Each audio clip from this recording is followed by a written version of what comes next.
Hey guys, we're back to talk about season 1, episode 5 of DanDaDan, which is an anime you can watch on Netflix. I don't know how you don't know that if you've made it to episode 5, but thanks for tuning in either way. You sound so uncomfortable. Are you sure there's no one behind us right now, Migs? There's the cat in front of us. But you have McGann the Fangirl and the Bagel Ghost. Hi! Okay, this episode's weird. They've all been weird, but this one, I don't know, it seems a lot more calm than any of the others have so far. Yeah. So we ended the last episode, and I don't think we mentioned this part, where we had Momo and Okarun defeated Turbo Granny and the giant soul crab and sent all the girls' souls to the next world, wherever they went, Detroit, who cares? Doh. And then the very last few moments of that episode show Momo and her grandmother eating crab, and Okarun like, are you sure this is appropriate? Like, we just destroyed that giant crab, feels kind of gross. And Granny's like, I want to check your junk and make sure it's all properly back. I mean, turns out she was right. Yeah, but he doesn't know that yet. You know what? Whatever. I don't know how he hasn't noticed. Look, when a gilf asks to see your junk, you let her. You let her chastise you if she wants. You let her do whatever she wants. Oh my goodness. You're never gonna have someone that hot touch you ever again. But Okarun's going home at the end of the last episode, and Momo's like, oh, am I ever gonna see him again? And Okarun's also thinking, oh, are we ever gonna talk again now that this is over? And Momo cuts this weird tension by going, see you tomorrow. And so now it's tomorrow, and Okarun is sitting there debating whether or not he's gonna talk to Momo, and once he sees her, he just kind of ignores her and keeps walking like a jerk. He's not a jerk. I really like these two as protagonists because they're not just bickering nonstop. They're not just like, oh, you're a stinky girl, I hate you, like many other shonen protagonists have been, but that they actually understand and respect each other to a certain degree. I know a lot of... asterisks on the certain degree. To a certain degree. And I know a lot of girls like Momo would see a guy like Okarun and be like, oh, he's a loser with no friends. Of course he's gonna come back to me. But they do respect each other, and they do get their experiences and their different views to... Instead of just saying hello to somebody that he recognizes, he decides, I'm going to avoid her. I don't even want to make eye contact. I'm just going to run past her.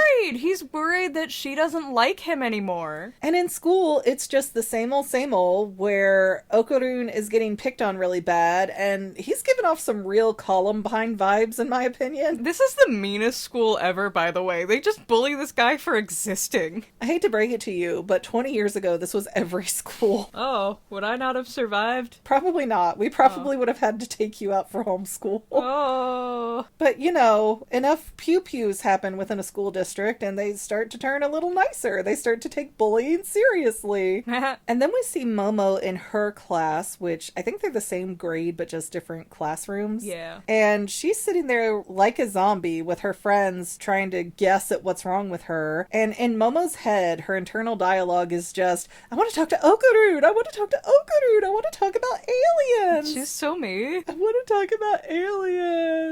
And Okarun is in his class going, I want to talk about ghosts. Yeah. I wonder how many bananas they steal per hour. Yeah. And there's a real hyperfixation going on here that I don't think is very healthy for either of them. And so bell rings, it's like lunchtime, and they keep missing each other. Like, they don't find each other in each other's classrooms. One goes to the school store, one goes to the cafeteria, then vice versa. Then they're literally sitting on benches like 10 feet apart and cannot pull their heads out of their butts to notice each other. And may I say, before Okarun even leaves the classroom, he has such, like, I would bring a shotgun to school if Momo told me to vibes, like, and I'll forgive them because I have a friend now. You'll all be forgiven with my divine light. He's got an energy to him that is a little bit crazy scary, because every time there's a news story about somebody who goes postal and like destroys something and someone, a whole group, you know, they go find his neighbors, and the neighbors are always like,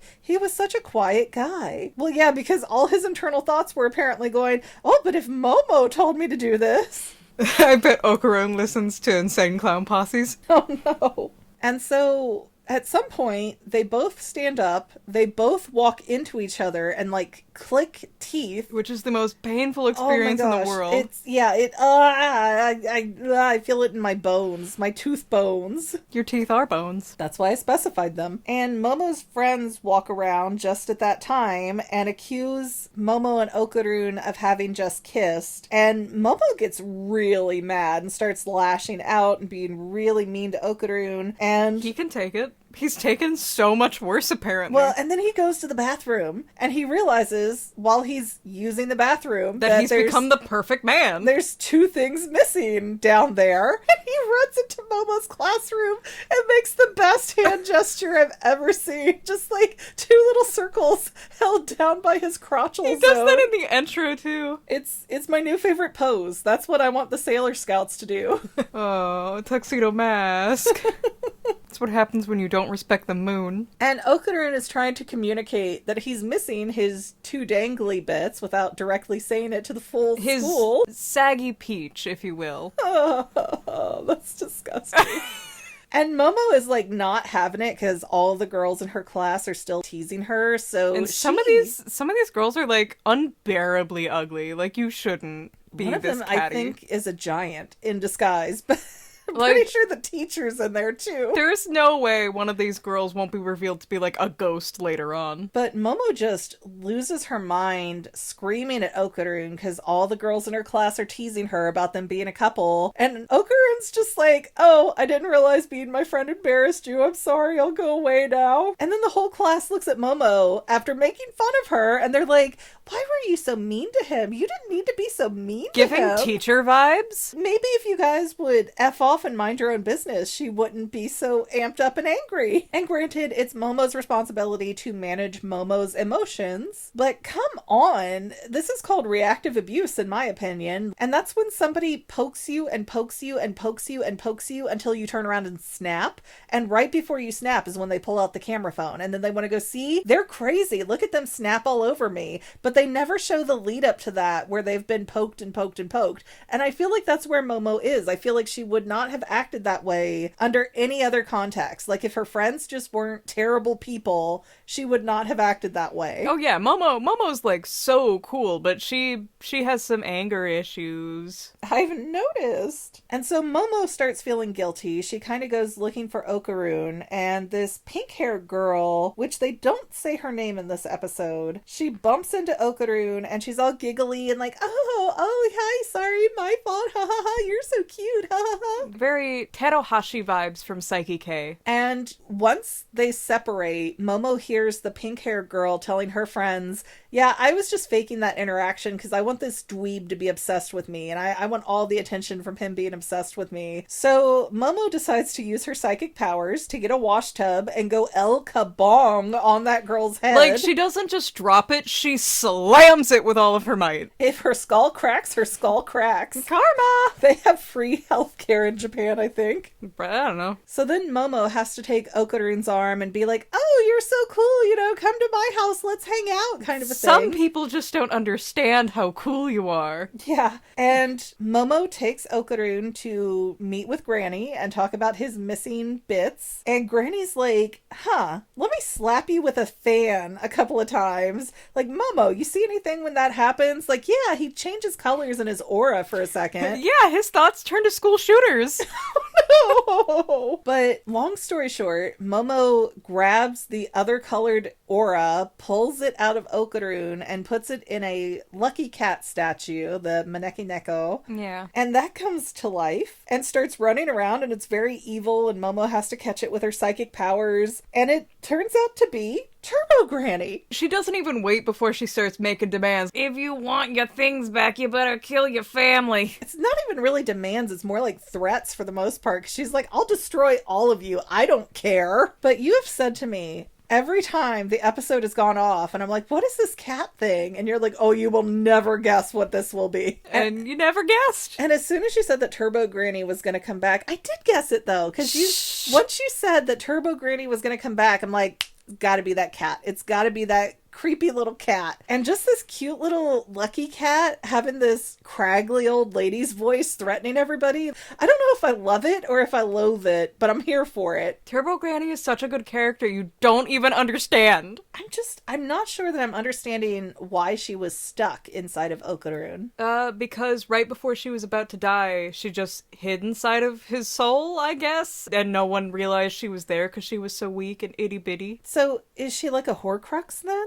I don't know what that is. Well, they're most famous from the Harry Potter franchise, but they're like a real mythological thing where you take a part of your soul and you split it off so that if you die, you can come back with that piece of soul. Oh, I guess. I think she just hid. It's like a possession, but not really. I don't know. Maybe this is another one of these things that the show will never properly explain for me to get it, just like the alien ringing the doorbell of the spirits. Don't you want your evil ghost doorbell? I mean, I do. It sounds like a very useful device, especially if they have to use it. I mean, again, why would you use it if you have the option for a regular doorbell? Nobody's going to want to answer for the demon doorbell. Well, maybe they don't know it's a demon doorbell. Maybe it's just like, ring this doorbell if you have food. But Turbo Granny says very specifically that she was trying to hide in Okarun until she got back to full power.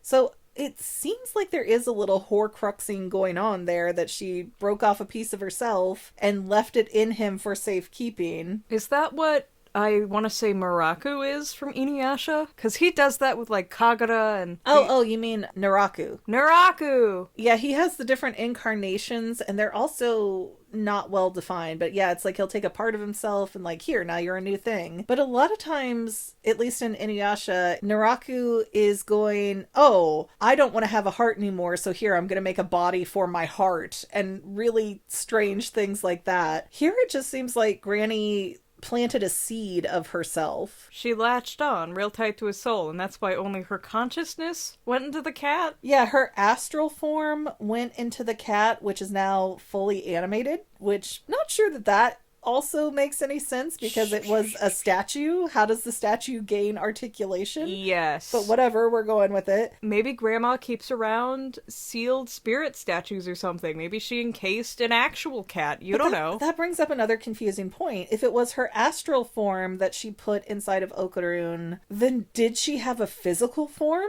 Because Momo was able to touch it, but she's also a ghost, so what the heck? Well, yeah, her normal form was her physical form, I'd say. Because Okarun bit and latched on. Yeah, but it's a ghost, so... Well, they explain it a little better later. Well, Turbo Granny does at least, that if you touch something that's supernatural, you can see and interact with supernatural things, and those things are also attracted to you. But these are also, like you've said, nobody else can see them, so if Turbo Granny were to run through somebody who has not otherwise been touched, they're not gonna even notice. Yeah, I guess, yeah. So she's a solid, but she's not a solid? She's a solid to those who know. I hate the way this is constructed. But while Turbo Granny, in the cat body, is threatening everybody, other grandma, Momo's grandma, reveals that, hey, your soul is in that cat statue, but not your powers. And ploof, there goes Okahari appearing. Yeah, and the cat starts sweating somehow. Yes, the cat also gains sweat glands in this transaction somehow.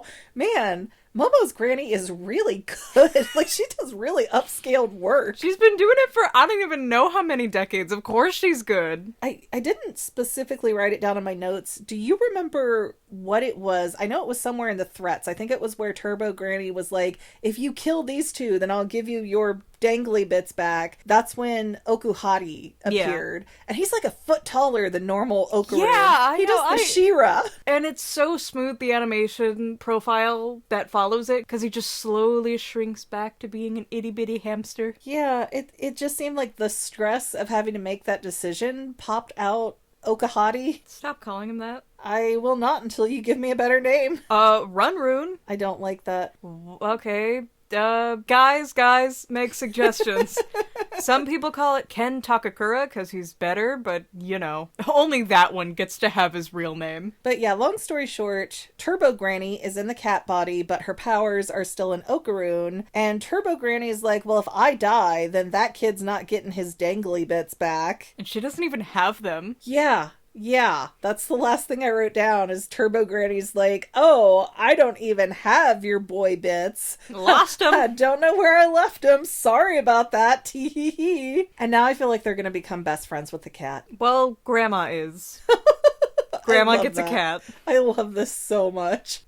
They just complain about people all day. Can other people see or hear this cat, though, because it's in a physical body now? I mean, I know she goes and walks around town a lot. I don't know. No one's ever like, man, that weird Neko cat just came in here and bought some eggs. See, and I would love to have the answer for that. Because remember Suzume? That guy got put in the chair and the chair's running around and then it's all over social media because they can see this magical possessed chair thing. I want that so badly to be what happens with the lucky cat grandma. It might be. It might be. Who knows? Okay, well, that's all the notes I have for this episode of DanDaDan. Anything else that you want to throw in at this point? No, not really. All right, folks. Then don't forget to like, subscribe, comment, share. All of that good stuff is free for you and really helps us out. We also have paid channel memberships where you can watch episodes early. That's the main perk that I know to reference because I forget all the list of things. Yippee! I know if you're on the second tier or higher, we put your name right before we do the ending credit bit for this show. So,